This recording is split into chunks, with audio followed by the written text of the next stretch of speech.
ইরানের নবনিযুক্ত সর্বোচ্চ নেতা মোস্তফা খামেনি যুক্তরাষ্ট্র ইসরায়েলের সেই ভয়াবহ হামলা থেকে অল্পের জন্য বেঁচে গেছেন, যে হামলায় তার বাবা আয়াতুল্লাহ আলী খামেনি ও পরিবারের অন্য সদস্যরা নিহত হন।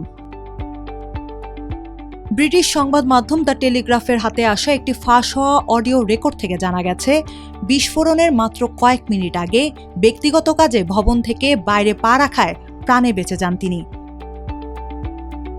দ্য টেলিগ্রাফ জানিয়েছে, রেকর্ডটি নিহত আলী খামেনি কার্যালয়ের প্রোটোকল প্রধান মাজাহের হোসেনির। গত 12 মার্চ তেহরানে এক বৈঠকে তিনি এ বর্ণনা দেন। প্রতিবেদন অনুযায়ী খামেনি পরিবার ও ইরানের শীর্ষ নেতৃত্বকে একসঙ্গে নির্মূল করার এক সমন্বিত পরিকল্পনার অংশ হিসেবে গত 28 ফেব্রুয়ারি স্থানীয় সময় সকাল 9:32 খামেনির ওই কম্পাউন্ডে হামলা চালানো হয়। মাজাহের হোসেনি জানান, 56 বছর বয়সী মোস্তফা খামেনি হামলার ঠিক আগ মুহূর্তে উঠানে বের হয়েছিলেন। তিনি আবারও উপরে যাওয়ার সময় ভবনটি আঘাত হানা হয়। এতে তিনি পায়ে সামান্য আঘাত পেলেও বেঁচে যান। তবে হামলায় তার স্ত্রী জোহরা হাদ্দাদ আদেল ও তার ছেলে তাৎক্ষণিকভাবে নিহত হন। হোসেনি জানান, ওই হামলা এতটাই শক্তিশালী ছিল যে ইরানের সামরিক প্রধান মোহাম্মদ সিরাজের দেহ ছিন্ন ভিন্ন হয়ে যায়।